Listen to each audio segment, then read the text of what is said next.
I thought my life was perfect, successful career, loving wife, beautiful daughter, but a single envelope revealed secrets that shattered it all.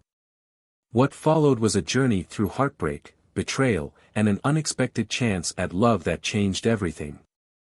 Growing up in Byron Bay, my life was a blend of predictability and quiet fulfillment. Surrounded by the warmth of a close-knit community, every face felt familiar, every corner held a memory. But my high school years veered away from that simplicity. Amid the typical chaos of teenage dreams and responsibilities, Shauna entered my life. She quickly became my closest confidant, the one who seemed to understand my quirks and silences like no one else could. Everything changed when Maddie, our daughter, was born. At just 18, I embraced fatherhood with a mixture of fear and fierce determination, believing that love and effort could guide us through any storm. Shauna and I married soon after, convinced we were creating the perfect family. For a while, it felt like we were. But as time went on, the cracks began to show. Our relationship evolved, from high school sweethearts to partners in co-parenting. The spark that once defined us dimmed, replaced by a steadfast but platonic friendship. In my early 20s, I threw myself into building Other Gam, a business that grew far beyond my expectations. The long hours and sleepless nights demanded everything I had to give. Somewhere in the frenzy, Shauna and I made the mutual decision to part ways. Our divorce was amicable, marked by an understanding that love and compatibility don't always walk hand in hand. We emerged from it stronger, determined to co-parent Maddie with respect and care, qualities that had always defined our bond. Life seemed steady until Bridget entered the picture. A whirlwind romance, she was everything new and exciting, a fresh chapter one hadn't realized I was waiting for. But the calm was short-lived. "Are you aware she's betraying you?" Shauna's words cut through the cool Byron Bay air like a blade. Her voice was steady, her intense gaze locked onto mine, leaving me rooted in place. The weight of her question hung in the space between us, shattering the fragile tranquility of the moment. We were sitting on her porch, the gray afternoon light casting long shadows as a brisk breeze tugged at our sweaters. I struggled to respond, her words both unexpected and strangely validating. Though a part of me had feared this truth, hearing it spoken aloud left me stunned. After a long pause, I met her eyes, grasping for the right words to say, though none seemed enough to face the weight of what I had just heard. If I could turn back the last 30 seconds, I would. Shauna wouldn't have said something like this without reason. My shoulders stiffened as I tilted my head toward the cold, grey sky. For those of us in Byron Bay, Australia, this was the heart of winter, the chill of the ocean breeze wrapping around us even as we huddled in sweaters, sipping hot chocolate on her porch. I avoided meeting her gaze, choosing instead to focus on the clouds gathering overhead, signaling an inevitable rainstorm. With a deep sigh, I lifted my half-empty mug, staring at the shifting shapes above. The fleeting patches of blue sky felt as distant and unattainable as the happiness I had been chasing for months. Yet, even the weather couldn't shield me from the sting of Shauna's words. Out of the corner of my eye, I saw Maddie, my 8-year-old daughter, laughing as she pushed her younger half-brother, Greg, on the swings in Shauna's backyard. Their carefree joy was a stark contrast to the storm building inside me. Minutes ticked by in heavy silence as Shauna waited patiently, giving me the space to process. She knew I had been sensing something wasn't right for a while now. The excuses, the growing distance, and the arguments that ended with me sleeping in the spare room had taken their toll. I had grown moody and withdrawn, avoiding conflict whenever possible. But now, there was no escaping it. Another sigh escaped me as I watched Maddie and Greg play, their laughter carrying on the breeze. The tension I had ignored for months tightened into a knot that seemed to grip my chest. Swallowing hard, I turned back to Shauna. Her expression was a mix of guilt and support, like she hated being the one to do this, but knew she had to. Slowly, she reached into her oversized bag and pulled out an envelope. "I'm sorry, Tim," she said quietly, her voice strained. "But Bridget is cheating on you." She held the envelope in her hands for a moment, her eyes filled with sympathy. Then, setting it down on the table, she rested a hand over it, as though grounding herself for what came next. "It's all in here," she said softly. "I debated telling you, but, you need to know." Her words hung in the air, heavy and impossible to ignore. "Do you want to see it now, or later?" she asked, her voice wavering. She could see the desperation in my face, and I knew this hurt her as much as it hurt me. Shauna had been my closest friend for most of my life, she understood me in ways few ever could. I stared at the envelope, unsure if I wanted to tear into it or toss it into the sea. "My name's Timothy," I thought, almost as if to ground myself. "But everyone calls me Tim." As if repeating my own name could make sense of the storm I was standing in. I had once believed my marriage to Bridget was a happy one, but as I stared at the envelope in Shauna's hand, that illusion crumbled. It was undeniable now, whatever lay inside was the evidence I had dreaded but somehow expected. Over the past year, nothing glaring had stood out, yet doubts about Bridget's loyalty had quietly grown, gnawing at the edges of my mind. My gaze lingered on the envelope, dread pooling in my chest. This wasn't my first encounter with betrayal, and the familiarity of that pain made it even harder to bear.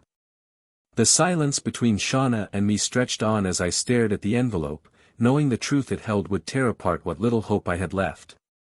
"How's Rick?"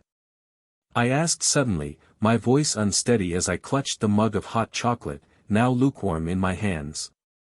"Rick," Shauna replied simply, with a touch of weariness. Rick, Shauna's husband and a respected family lawyer, had always had a complicated dynamic with me. Despite his shared history with Shauna, he had become a steady, if occasionally distant, friend over the years. Whether the contents of that envelope were gathered with Rick's legal expertise to protect me or driven by lingering resentment, I couldn't say. But the mere thought of what it might reveal sent a wave of nausea rolling through me. I clenched my jaw, a single thought pressing down on me: I can't go through this again. Sensing my turmoil, Shauna leaned forward, her voice gentle. "Tim, you're not alone," she said, her words soft but firm. I nodded faintly, though the reassurance felt hollow. At only 25, the possibility of facing a second divorce before 30 loomed over me, a weight that felt impossible to carry. Maddie, my 8-year-old daughter, broke the tense moment, appearing by the door with her 1-year-old half-brother, Greg, balanced on her hip. "Mom, Greg needs a diaper change," she announced, her little nose wrinkling at the smell. Shauna stood, scooping Greg into her arms with practiced ease. As she moved toward the house, she cast me a knowing glance, gently tucking the envelope back into her oversized bag. "We can talk about this later," she said, giving me space to process. Left alone on the porch, my thoughts spiraled. Maddie and Greg's laughter drifted from inside, a reminder of the fragile, messy life we had pieced together. Shauna had always believed in me, even when others, including my family, had their doubts.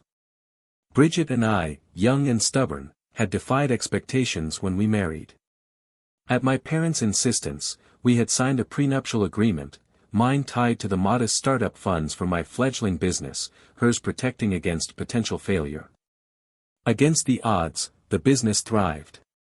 By my early 20s, Other Gaming, my second venture, had grown beyond anything I could have imagined. With a team of 50 spread across 3 countries, programmers, testers, marketers, and administrators, our games brought in $180 million annually. The success came from free-to-play models bolstered by microtransactions for resources, time, or power-ups. But even as I threw myself into my work, cracks in my personal life deepened. Bridget and I had started to drift long before Shauna's revelation. Her hurt over our struggles had shifted into frustration, swinging between apologies and sharp words that left little room for resolution. As I stared out at the gathering storm clouds, I knew one thing for sure: the truth inside that envelope would decide whether there was anything left to salvage, or if it was already too late. When I refused to forgive her, the only semblance of peace Bridget and I managed was for Maddie's sake. Even then, it was strained and fragile. Eventually, our parents intervened. They confronted us, forcing a truce we weren't sure we wanted. One night, after hours of being lectured by both sides, they left us alone. The silence between us was deafening at first, stretching for a full 15 minutes before either of us spoke. When Shauna finally broke the quiet, her voice was heavy with emotion. "I'm so sorry, Tim," she said, tears glistening in her eyes. Her apology hung in the air, raw and unguarded. For the first time since everything had fallen apart, we started to talk, really talk. Later, when I hesitated to move forward, it was Shauna who encouraged me, even when it was clearly difficult for her. She had always been my rock, and though I could see the pain in her eyes, she gave me her hesitant blessing when I started dating again. When Bridget came into my life, Shauna stood by me, supporting my decision despite her own heartbreak. Bridget was different from anyone I'd known. Petite, fit, and full of energy, she exuded a vibrancy that felt like a fresh start. Early in our relationship, she admitted she had recently ended an intense but unhealthy partnership, seeking stability and kindness, qualities she claimed she saw in me. Despite my reservations, we grew closer. By 6 months in, I began to think she might be my second chance at happiness. Meanwhile, my connection with Shauna remained constant, especially with Maddie in the picture. It wasn't always easy, but we worked to maintain a bond that would endure, tied forever by our daughter. Over time, even Rick, Shauna's husband, accepted our unique dynamic. He became a close friend, realizing that while I loved Shauna, it was in a way that didn't threaten his relationship with her. Bridget and Shauna shared an amicable, if distant, relationship, built on mutual respect rather than deep friendship. Now, back in the present, Maddie's restless energy brought me a momentary distraction. She sneaked a chocolate chip off a cupcake on the table, and I bent down to kiss her cheek. "No, honey," I said gently, trying to keep my tone light despite the storm inside me. "Mom and I aren't fighting. She's just talking to me about something important." As Maddie wandered off, I stared at the envelope once more, my stomach tightening with dread. After a few moments, I gave in, reaching for it and sliding out its contents. Inside were 2 documents and a USB drive. Shauna placed a comforting hand on mine as I sat frozen, staring at the items in front of me. "Tim," she said softly, her voice filled with compassion, "this is only going to hurt." I opened the first report, scanning the lines of text. Detailed accounts and recordings confirmed what I had feared but wasn't prepared to face. My chest tightened as I returned the papers to the envelope, my hands trembling. I felt numb, the enormity of the betrayal crashing over me like a wave. "Why?" I asked, my voice cracking under the weight of the question. Shauna didn't answer immediately, her eyes reflecting my pain. She started to speak, "Tim," but faltered, unable to find the words. My frustration boiled over, spilling out in a bitter outburst. "Am I so pathetic that the women I love cheat on me?" The words escaped before I could stop them, and I regretted them instantly. Shauna's face twisted with empathy, but she said nothing, knowing I needed space to process. Moments later, Rick joined us on the porch. Shauna shot him a questioning look, and he nodded. "Should we introduce Tim to the next steps?" Rick asked, his tone calm but serious. I met their gaze, hesitated, then handed the envelope to Rick. "You'll need this," I said, my voice hollow. I wasn't sure if I was passing him the evidence to protect myself or surrendering it to escape the pain it carried. Either way, the weight of the envelope felt a little lighter in his hands than in mine. "I already have a copy," Rick said, sliding the envelope back toward me. "This one's yours." He added with a small, knowing smile, "I left a copy on your desk." Taking a deep breath, I pulled out my phone and emailed the prenup Bridget and I had signed to my new family lawyer. There was a certain irony in sending it to my ex-wife's husband, but at this point, it didn't matter. Shauna noticed my wry smile and raised a curious eyebrow. "What's that for?" she asked gently. For my lawyer, I replied with a weary shrug. It's time to move forward with the divorce. Rick gave a subtle nod of approval, his expression calm but understanding. After a beat of silence, Shauna leaned in and hugged me. Her embrace was warm, filled with the reassurance I desperately needed but struggled to accept. As she stepped back, Rick cleared his throat and began to explain what the investigator had uncovered. The report confirmed what I had feared all along. Bridget and Brad had a history. They had dated before she and I met, though their breakup had been tumultuous. According to the findings, they hadn't been in contact for 6 months before my wedding. But less than 3 months after our honeymoon, Bridget had rekindled her relationship with Brad. I leafed through the documents, my stomach twisting as I absorbed the details. Transcriptions of text messages, photos, and even video footage painted a painful picture of betrayal. The investigator had been thorough, and the evidence left no room for doubt. Bridget's relationship with Brad had gone far beyond mere friendship, she had planned to pass his child off as mine. That night, I barely slept. By 8:30 a.m., my phone buzzed, waking me from a restless haze. Bridget's cheerful voice greeted me on the other end. "Good morning, big guy. Are you home while I'm gone?" I hesitated, struggling to find my voice. "Yeah," I said finally, my tone flat. "Tim. Are you okay?" she asked, her concern laced with a faint edge of suspicion. Feigning normalcy, I replied, "Yeah, just a late night dealing with some complicated work stuff." "Oh, I'm sorry, baby," she cooed. "I'll be back Monday night. Maybe we can start working on that baby we've talked about." Her words hit me like a punch to the gut, confirming her plans with Brad. My grip tightened on the phone. "Sure," I said, my tone clipped. "Tim?" she probed, her voice uncertain now. "I'm fine, Bridget," I said, struggling to mask the bitterness creeping into my voice. "Just tired." After hanging up, I immediately called Rick. "Monday's too soon to act," he said cautiously. "No," I replied firmly. "I want this done fast." Rick agreed, offering to work that day for an additional fee. "Not a problem," I said, desperate to keep moving forward. As we discussed the investigator's findings, I revealed the most outrageous detail: Bridget was planning to marry Brad's child to mine. Rick's eyes widened in shock. Beside him, Shauna's hand flew to her mouth. "Are you sure?" she whispered. "Yes," I said, my voice steady despite the storm raging inside me. I saw her say it on video. Their stunned expressions mirrored the weight of the truth I carried. It was time to face the fallout head-on. I slumped back in my chair, exhausted. "Don't worry, Tim," Rick said reassuringly. "I'll have a restraining order ready by Monday. We'll take care of this."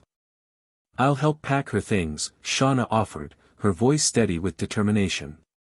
"This ended before the pregnancy," I muttered, more to convince myself than anyone else. We sat there quietly, letting the weight of it all settle, until Maddie came bounding into the room, leading a giggling Greg by the hands. For the next 15 minutes, we busied ourselves entertaining the kids, grateful for the distraction. Eventually, Rick put on a movie for them, and the room grew quieter again. "Maddie's really picked up on everything," Shauna said, watching her daughter carefully. "She never liked Bridget," I admitted with a half-smile. "No one messes with her dad, except her mom." My attempt at humor earned a playful punch on the arm from Shauna. Her expression shifted, becoming serious.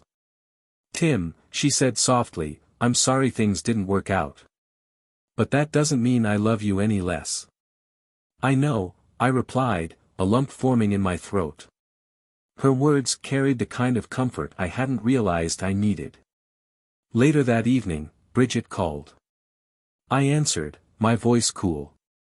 "I know everything," I said before she could speak. "About Brad, your plans, your time off, the apartment I paid for, and the fact that you don't love me." There was a long silence before she finally said, "But Tim, I love you." her voice trembling with fear. "No," I said sharply. "Your access is revoked. You don't live here anymore." I watched through the window as cars began pulling into the driveway. "Look behind you," I said. She turned, and I heard her gasp. A man's voice came through her phone. "Mrs. Bridget Other?" "Yes," she replied, her voice barely above a whisper. "You've been served," he stated, going over the details of the divorce petition, the prenup, and the eviction notice. "This isn't fixable, is it?" she asked, her voice a mix of desperation and fading hope. I laughed bitterly. "Not a chance. Follow the terms of the divorce, and you'll be fine. But cross me, and I'll leave you with nothing." "I did love you," I added quietly. "But you ruined it, for money." Bridget began to sob, but I wasn't done. "Oh, and Bridget," I said, pausing for effect.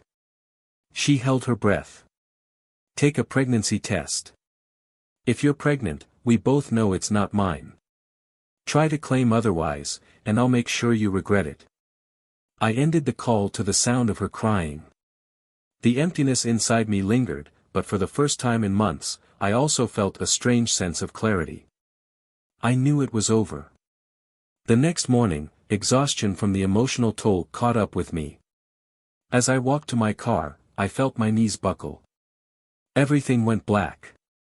When I woke, I was told I had been unconscious for about 30 seconds. Those fleeting moments of oblivion felt like the truest reprieve I'd had in a long time. When I regained consciousness, a small crowd had gathered around me. My arm was instinctively wrapped around Maddie, holding her close. Brad was nowhere in sight. Someone mentioned that emergency services were on their way. Ignoring the sharp pain in my back and arm, I sat up slowly, my head spinning. "My phone and keys," I murmured, glancing around. An older man knelt beside me, his face etched with sympathy. "Sorry, son." "He took them." I nodded, the throb in my head and chest intensifying. A towel was pressed against my head, the fabric warm with blood. I turned to the crowd, my voice hoarse. "Can someone grab Maddie's bag?" At the hospital, the full extent of my injuries was revealed. I had a concussion, 5 broken ribs, a fractured arm, and severe bruising across my back.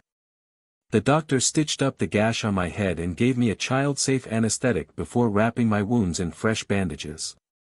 Painkillers dulled the worst of it, but the aches lingered. That night, I lay in bed, Maddie sitting beside me, her smile brave despite the tears streaking her cheeks.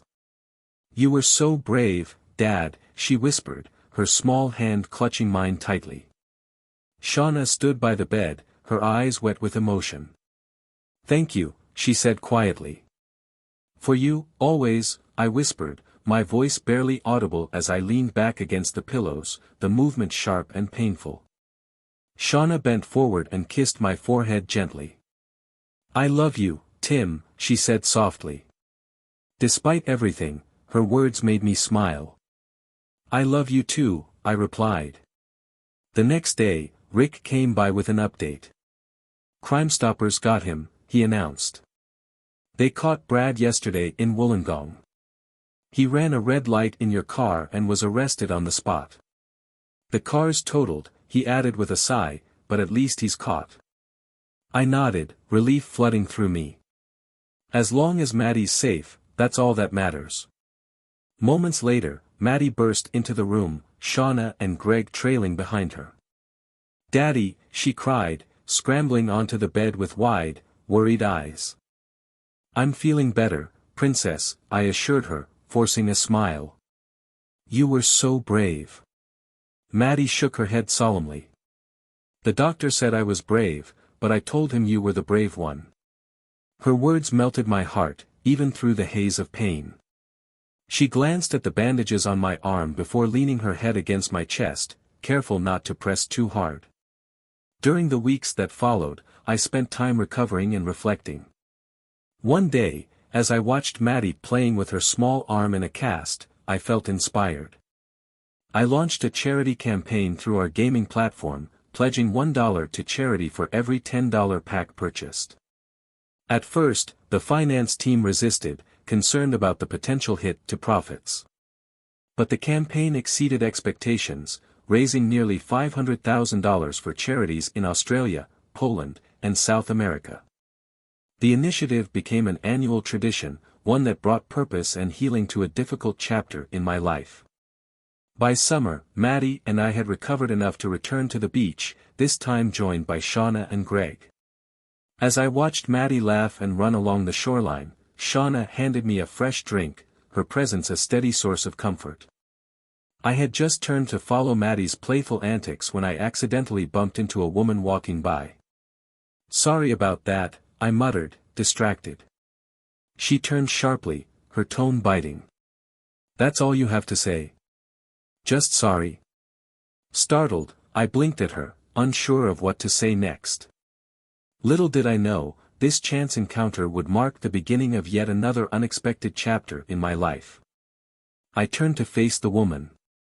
She was striking, tall, with deep blue eyes that seemed to pierce through me, her long red hair cascading over her shoulders. She wore a floral jumpsuit and held an unlit cigarette between her fingers. "Where can I smoke?" she asked, her tone sharp with annoyance. "There's no smoking here," I replied calmly. "You'll need to go outside." She raised an eyebrow, her expression half amused, half irritated. "Is the owner really that strict?" she asked, her voice laced with mockery. "Yes," I said simply, pointing toward a quiet spot by the pool. She hesitated, then glanced back at me with a flicker of something in her eyes, maybe frustration, maybe something else. "Tim!" Rick called, walking over with Shauna and a stack of towels. His expression was one of bemused exasperation. "Knew you'd get yourself into trouble," he muttered, his gaze flicking between me and the woman. Lily, that was her name, I'd learned, shook her head slightly, muttering under her breath. But just as she turned to leave, she slipped, her foot catching on the edge of the pool. Without thinking, I reached out, grabbing her arm and steadying her as she stumbled into the water. The splash drew everyone's attention, and for a moment, there was stunned silence before laughter rippled through the group. I helped Lily climb out of the pool, shaking my head as the absurdity of the moment sank in. Shauna handed me a towel, smirking. "You got in sooner than expected, water boy," she teased. I raised an eyebrow, trying my best to channel a blue steel look. "Merman," I quipped. "Merman." The evening carried on, the incident quickly forgotten as guests resumed their conversations. Lily lingered, her wet hair clinging to her shoulders, an occasional glimmer of pain crossing her expression. It was subtle but unmistakable. Later, as the crowd thinned, Shauna, Rick, and I sat with Lily by the pool. Shauna smiled warmly at her. "Greg is our son," she explained. "Tim and I were married once, and Maddie is our daughter." Lily's eyes clouded with sadness as she looked between us. "How do you handle it?" she asked quietly, her voice tinged with vulnerability. Rick leaned forward, speaking with gentle confidence. "Lily, Tim and Shauna are best friends. I learned not to be jealous.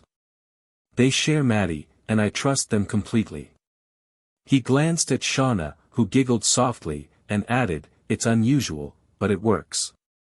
Shauna nodded. "We were friends before we got married," she said.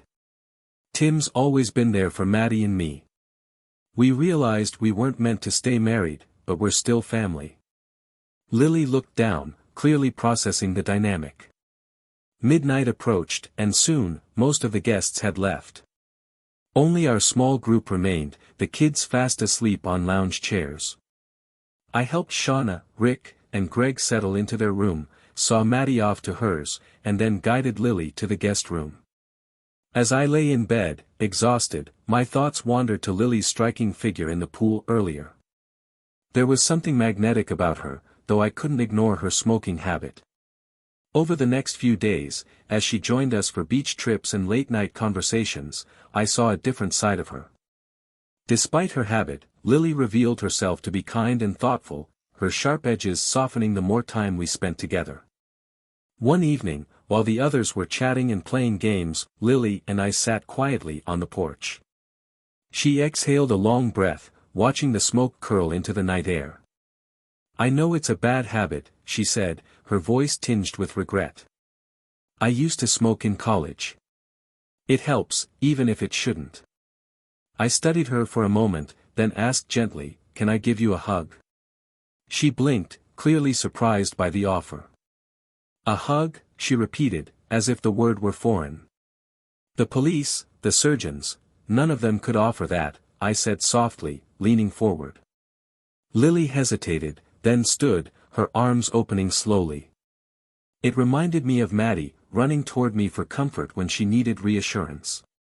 As she hugged me, I felt her defenses crack, just a little, and for the first time, I saw past the smoke and the sharp words to the pain she carried within. I hugged Lily, and at first, she stiffened, her body tense with hesitation. But then, she clung to me, her barriers crumbling as she broke down into deep, wrenching sobs. Over her shoulder, I caught a glimpse of Shauna and Rick by the pool.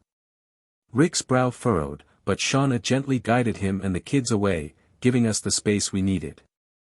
Still holding her, I led Lily to a quieter corner of the patio. She leaned against me, her breathing uneven as she wiped at her eyes. "You have every reason to be wary," I said, my voice low but steady. Lily nodded faintly. "Yeah, if only I could be that girl again," she began, her voice faltering. Before she could finish, I leaned in and kissed her. Her eyes widened in surprise, but then they fluttered shut as she kissed me back, not out of gratitude or comfort this time, but with genuine attraction. When we finally pulled apart, she gave me a small, hesitant smile. "That was unexpected," she admitted, then quickly added, "but not unwelcome." "Exactly," I replied with a soft laugh, feeling the tension between us shift into something lighter. We stayed there as the sun dipped below the horizon, sharing stories of past pain and resilience. Lily opened up about her ex, revealing that he was now in jail after a violent attack and a DUI. "The night he attacked me," she said, her voice thick with emotion, "he was driving me home. I never saw it coming." Her vulnerability struck a chord. "You're nothing like Bridget," I said, breaking the silence that followed. "My mom noticed it too. She said you look at me differently, like you see me." Lily glanced at me and offered a faint smile. "She's not wrong," she said softly. "You've been through a lot too, Tim." "Yeah," I agreed, deciding to change the subject before the weight of our conversation settled too heavily. As the evening wore on, we fell into the rhythm of bedtime routines, tucking Maddie in and settling Greg with Shauna and Rick. Later, while reviewing the development schedule in my office, Shauna called. "I don't know what you said to her," she began, teasing yet concerned, "but Lily can't stop talking about you." I chuckled at her tone. "Hi to you too," I replied, juggling my work and her playful interrogation.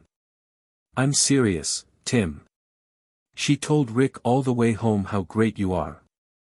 "Apparently, you've made quite the impression," Shauna added, her amusement evident. The following Wednesday night, I came home to find Maddie, Shauna, and Lily in the living room. Shauna and Lily were sipping wine, the smell of creamy carbonara drifting in from the kitchen. After dinner, I excused myself to my office, unsure of how to navigate this new dynamic with Lily. Later, as I worked on some evening tasks, Lily appeared at the door, pausing to look around at the shelves lined with posters, awards, and reminders of my success with other gaming. Her gaze lingered on them before she stepped closer, holding a glass of dessert wine. "You okay, Lily?" I asked, noting the weariness in her expression. "Dinner was amazing, but you didn't seem to enjoy it much." She sighed heavily, sinking into the couch. "Tim, do you ever feel like you can rise above everything, but then you realize the gap is just too wide? That no matter how hard you try, it's impossible?" Her words gave me pause.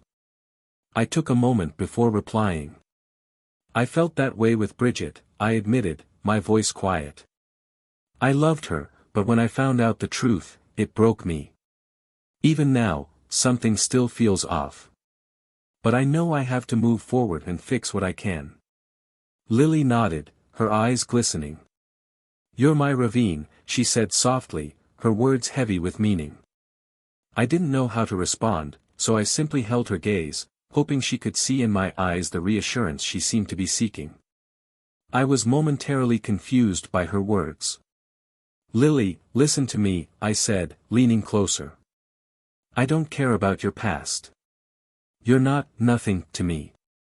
You're beautiful, talented, and thoughtful. You cared enough tonight to make an incredible dinner, and that says so much about who you are. She bit her lip, her vulnerability evident. Before you came into my office, I continued, I assumed Shauna and Maddie saw that you liked me and encouraged you to take a chance, right? She nodded hesitantly. If they thought you were just after money, you wouldn't even have been here tonight, I said firmly. They don't think that about you. And neither do I. If you'll let me, I'd love to date you and see where this goes. A small smile spread across her face, and before I could say more, she leaned in and kissed me again. Okay, Mr. Other, she whispered playfully, but only if you behave. Over the next few months, I kept a low profile, stepping back from the glamour of my social circle. When I had to travel to Sydney for a business meeting, Lily panicked. The thought of being alone again clearly worried her, especially if I wasn't back by midnight. To ease her fears, I arranged for her to join me. She charmed one of the board members during dinner and fit seamlessly into the room. It was clear she belonged. Our relationship blossomed. A few months later, after a playful push into the pool during a family barbecue, we exchanged I love yous. A year after that, I proposed. Maddie and Shauna were thrilled. We had a backyard wedding that felt intimate and perfect, with Rick standing by my side as my best man. Not everything was perfect, though. A few months into our marriage, Lily experienced a horrifying incident during a business trip. While dining with a client, she was harassed by a group of men who refused to take no for an answer. When she rejected them, one of them tried to grab her, claiming, a married woman's body belongs to her husband. Security intervened quickly, and the case went to court. CCTV footage corroborated Lily's account, and the men received probation. The judge was clear, no means no. The second incident happened a month later. We were camping on Fraser Island, enjoying the sun and surf. A week after the trip, Lily ran into Bridget by chance at a cafe. It had been years since Bridget and I divorced, but somehow, she had found out about Lily and wasn't pleased. According to Lily, Bridget wasted no time spewing venom. You think he loves you? Bridget sneered. He loved my body, my curves. You're just damaged goods, a broken woman who lost a baby. Lily's fists clenched, but she held back. Composing herself, she stood to leave. But Bridget wasn't done. She grabbed Lily's hair and screamed, "You'll leave Tim. I'll take him back and everything will be mine again." Lily didn't hold back this time. With one swift punch, she knocked Bridget to the ground. As Bridget stumbled, she tripped and fell, drawing gasps from the cafe patrons. Someone had already called the police, and Lily calmly waited for them to arrive. Bridget's antics were laid bare, and Lily's actions were justified. Despite the drama, our life together settled into a beautiful rhythm. With Shauna and Rick's support, Lily and I adjusted to the chaos of raising triplets. Changing diapers for 3 babies at once was no small feat, and the house often smelled like powder, formula, and whatever disaster the kids had recently unleashed. But through it all, we found our balance. Of course, there were disagreements, especially when exhaustion got the better of us. Once, I stormed off to cool down at Rick and Shauna's place, but we always worked things out.